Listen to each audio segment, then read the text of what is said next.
人数很快的就来到了最后，我们是不是前3、前2，或者就是第5名的钱了？盖到巴腾玩家直接 all in 14 BB。我看到我牌，我在大盲拿了7对，刚好 cover 他1、2个大盲，超级 top range， 轻松跟住。结果重要是开始来看这把超级精彩的翻牌后的跑马。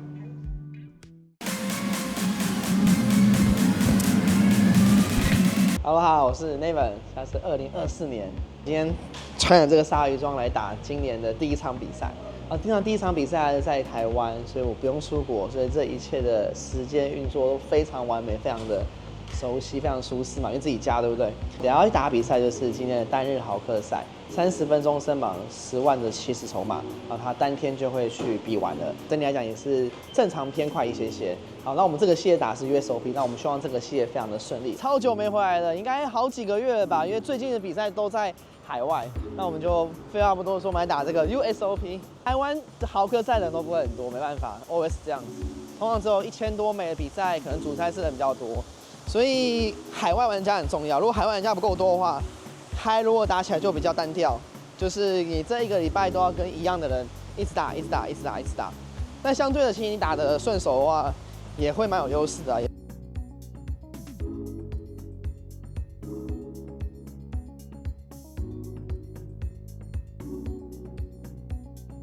2024下桌啦！第一手牌，到底我们可以走多远呢 ？CO 玩家开注，巴腾玩家跟注。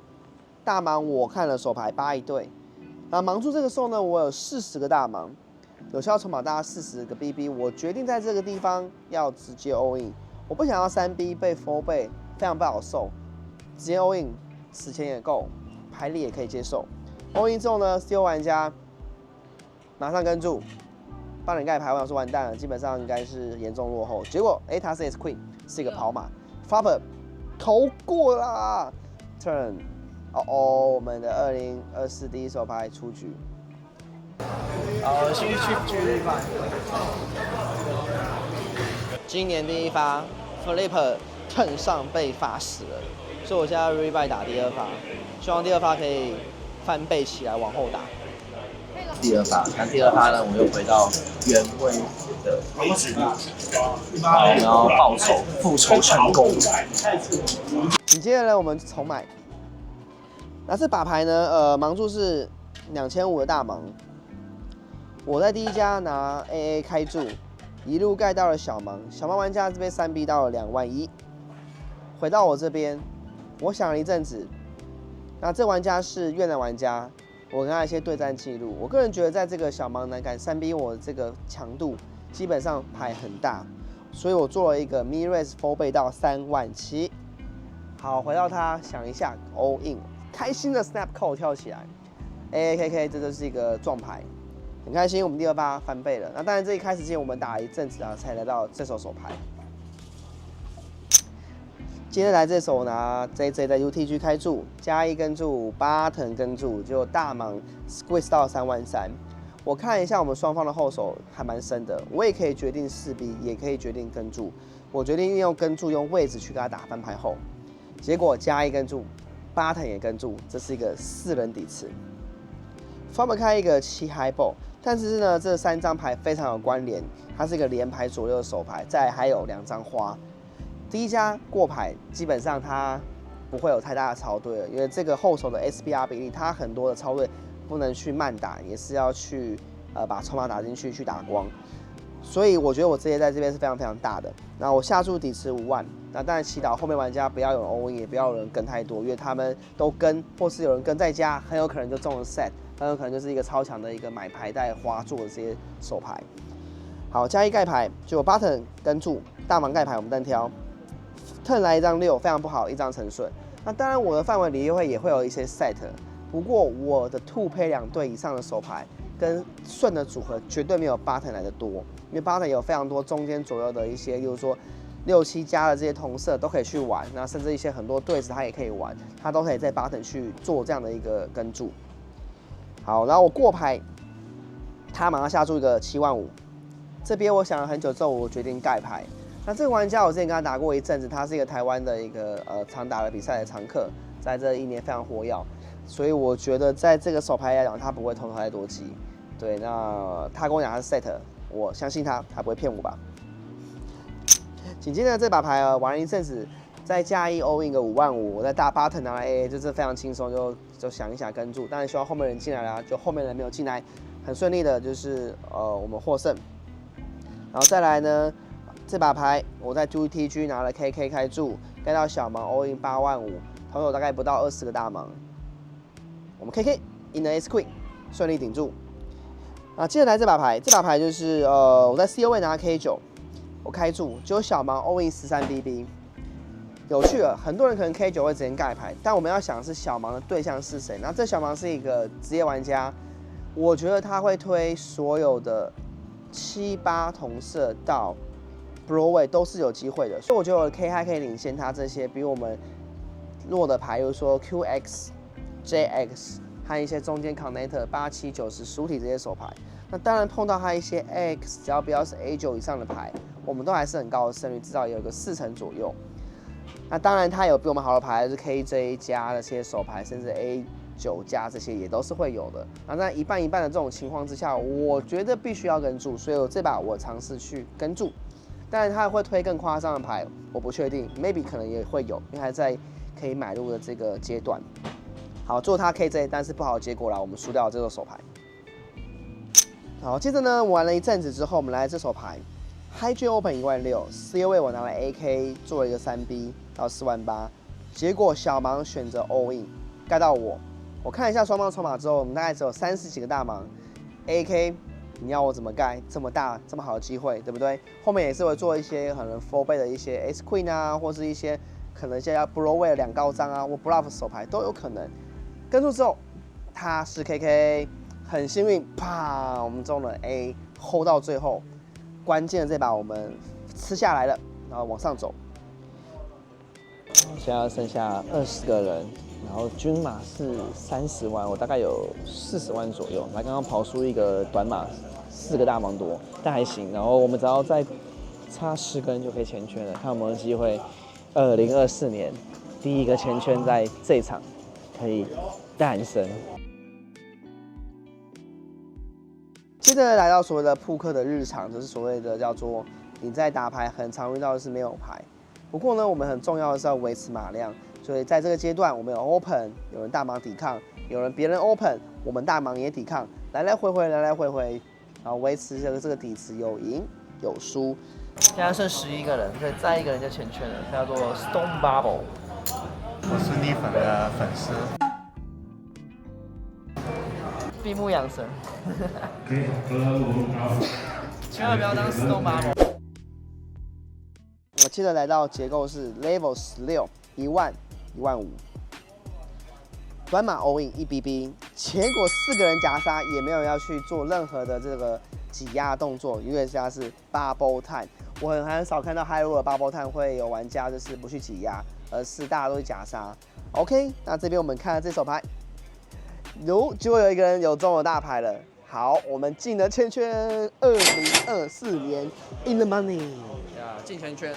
今天没有做白工，然后我们再12个人，今天就会赚钱。因为我们今天打2发，所以他成员至少8万台币起跳，然后第8名就有10万以上。那这场比赛班一是5万台币。接着很快就因为后面筹码大家转码也多，那签圈板比例也少，就马上来到第10个人出局，我们就翻场到最后 final table 开战，嘣嘣嘣，9人桌 final table， 很好运，就在 UTG 我16BB 很快等到一手圈圈开注，加一玩家直接 all in 10BB 盖到我跟注。圈圈跑 AJ 来看一下这手牌，顶住，那我们筹码上去了，非常有机会可以往上打。好，那接着 Final Table 其实是很多的攻防战，然后大家来来回回，因为基本上你打过决赛桌都知道，在决赛桌的 High Roll 了，大家都小心，然后该拼就拼，中短码就是找机会。那我们就来到这些手牌，我们快速来看一下。8成玩家开注，我在小盲拿到这一对25BB。抢一下我 all in， 然后8成玩家是 cover 我的，他盖牌，我们就收下这个不错的一个小底池。紧接着盖到我在小盲14BB 的大盲，我是 cover 它的，我拿到 Q9没花。那当然我也可以选择 limp， 不过我觉得决赛周我们要保持更多的一些进攻跟赢到更多的这种死钱的一个机会，所以我决定 all in， 然后他盖牌。好，来到这把牌，27BB 的有效筹码，我在button开出 A5O 大盲抵抗。那大盲这玩家是比我多了一个筹码的玩家。3张我做个小下注，他跟注。然后 turn 呢，我们因为有挡一些牌，然后我觉得这是一个好机会，我们还要挡一个正门花的一张黑桃，因为 turn 掉了就是3张黑桃，但我一张 A 黑桃，所以呢我就继续下注，他盖牌，然后就收到这不错的底池。就这样，我们筹码从52万一路到了65万，然后接着来到最高的这场比赛高峰78万多的筹码。好，我们现在剩6个人僵局，那已经打了快1个多小时了，然后又是单天的比赛，所以像所有人的筹码大概落在15BB 左右，那只有1、2个人比较深。意思是什么？只要你不出局或者选对几手牌，就可能会马上差1、2台的重击的一个金额。好，接着翻到 table， 我就坐在这边维持我码量，然后整做一些正常状况之后呢，人数很快的就来到了最后的5人。5人呢来这把超级关键的一手，这把牌会决定我们是不是前3、前2，或者就是第5名的钱了。盖到button玩家直接 all in14BB。我看到我牌，我在大盲拿了7对，刚好 cover 他1、2个大盲，超级 top range 轻松跟住。结果重要是开始来看这把超级精彩的翻牌后的跑马啊，被中2对。Oh no！ 就当我觉得要起身的时候，不行，我们要坐好坐稳，还没发完。哇 ，River 起，我们翻倍。起，我吃掉他的筹码了，拜拜，他出局。来到最后4人。其实呢，我们在这个4人啊，真的蛮僵局的，就是玩了一阵子，就是大家有短有中，就非常的来来回回。然后这把牌有效筹码19个大盲，我在button开出 A10， 大盲玩家跟注 ，flop 开一个这个 QI ball。那这个地方呢，我中了 second pair， 但很多情况对方也可能可以 check raise， 或者是很容易中到一些不错的手牌。所以我决定把我的10 second pair 放在2条街的这个价值，或者是2条街以内的过程。双方3张过牌，跟他过牌，我打一个7万5，他跟注。River 呢来一张3，双方都过牌，我赢下这个手牌。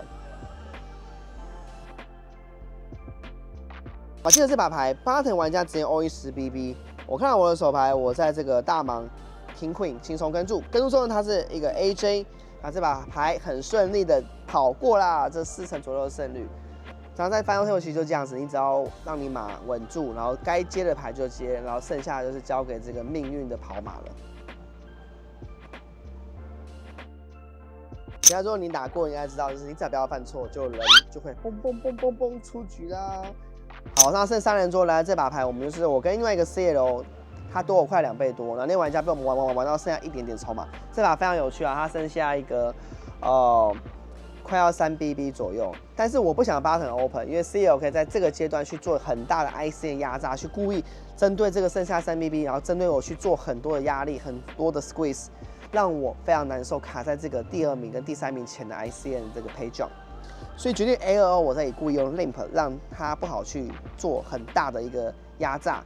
然后我再决定要怎么跟他玩。我 limp 之后，他小盲也 limp， 然后大盲玩家就剩下快要3BB， 他也不想 all in， 他也跟注，3人底池进去，发不开一个 A high ball， 我做个小下注，那都盖牌，我收到这个底池。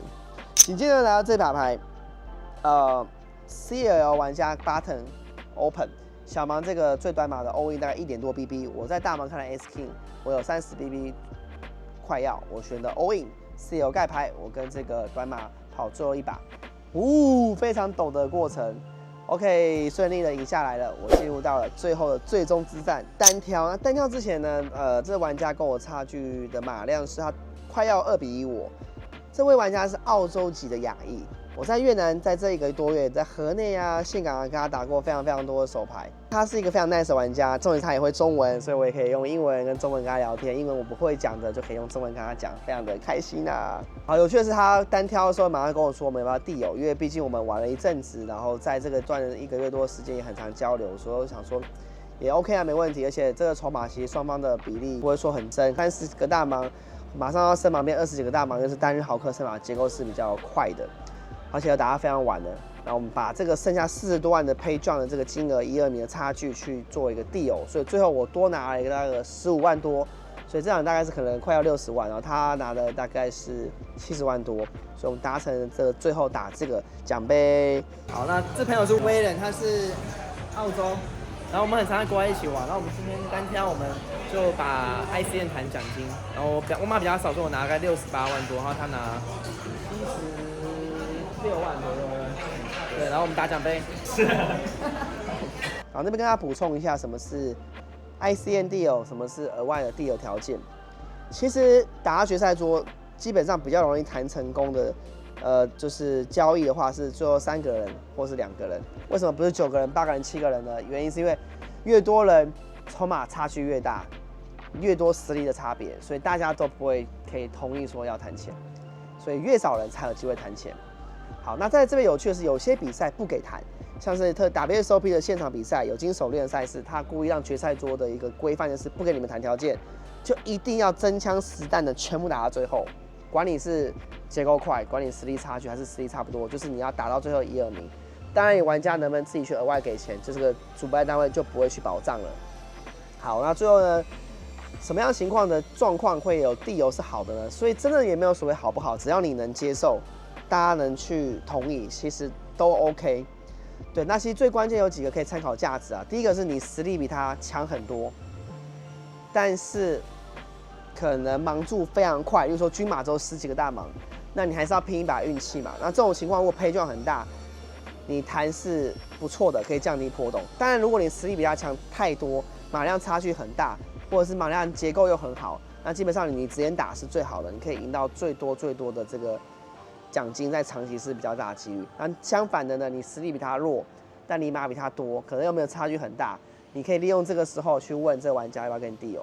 对，反正就是这么多的状况，你找到一个你适合的情况去跟你对方去看有没有机会可以谈这个奖金喽。那你那不想谈怎么办？一言不合怎么办？那就打啦，看谁赢，就奖金全部带走。我就跟他 deal 完之后呢，只打了2手牌，一手牌就是。正常的我玩它进去下注我没中我就盖了。第2把牌，Button 它 limp， 我在大盲拿到10J 同色，我们有效筹码30个大盲，它 cover 我1.5倍多一些。我开注3倍的尺寸，他跟注 ，Flop 开一个 J9 小2张 Diamond， 我在底池下注一个快要半趴25万，他跟注 turn 来一张正门花 A Diamond， 那没有很好，但是还好是。这个 A 的范围在他手上也不多，因为 Button 很少的会有的 A 是属于 Limp Call， 比较多是 Limp Raise 或是翻牌前就加注。那再来这 A Diamond 呢会减少他很多 Button Limp Call 的一些 AX 的 Shooty 很小的 A 的一些组合。那再来他很多中间2张的 Diamond， 我觉得不会所有 Diamond 都拿来 Limp， 也会 Open 很多比较开的 Diamond， 比如说很夸张的83 Diamond、93 Diamond、13 Diamond。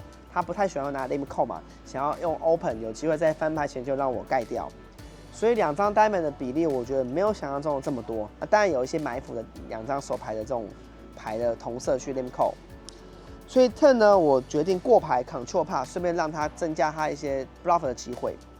然后他在底池下注一个1/3，我跟注 river 来一个 blank， 我过牌，他在底池下注 all in。将近满趴多一些，我陷入一个长考思考，用了超多的 time bank。那这边当然没有所谓的 ICN 问题了，这边只有所谓打奖杯，因为我们已经谈了地友了，所以就会撇除掉 ICN， 单纯就是想这个牌的赢的几率高不高。想了非常久之后呢，我决定要跟注了，因为我觉得他还是比较少有花的机会，那毕竟他很少牌可以这样去打。跟注之后呢，非常不幸，他是 Q5 Diamond。好，不知道你会跟还是盖呢？那这手牌最后我看了一下一些 GTO 软体，去看了这个牌的内容。有个地方我觉得没有打得这么好，就是在 flop。flop 在 GTO 来讲，这个手牌呢，它会背的赛是满帕，不是背半帕，在没有位置在这个后面来讲。所以这把牌如果 flop 我打满帕来讲的话呢，可能或许这把牌就在 river 不会这么的状况是这样的。当然我打满帕，这把牌在 turn 上 GTO 做在 turn check 也是会扣对方的 all in， 也是会扣对方的 C 倍很重注的，因为这是一个比例问题跟这个牌的一些强度范围的一些组合。Anyway， 这把最后是输的，不过我们还是很开心，在第一场的2024年 High Roller 拿到一个第2名的地友的奖金，然后也很不错的一个开局。然后希望我们今年的后面比赛跟整年都可以非常的顺利。好，对，今天后来就是第2名出局了。我们豪客赛第1场的现场2024年还算不错，非常好的开始，也不会因为地友的关系而抓比较多。我觉得有打太多的情况之下，可能不是每个人都会练很多的shooting hand，所以我觉得他中花机会也没有想象中的来的这么多。所以后来我决定就抓他看他到底有没有花，他真的有花，那我们就输了。对，那但我觉得没关系，这样系列赛才刚开始，非常漫长，那我觉得不错。我们希望就是可以越来越好，再接再厉。好，那到这边喜欢记得订阅、按赞、开小铃铛。我是 Nathan。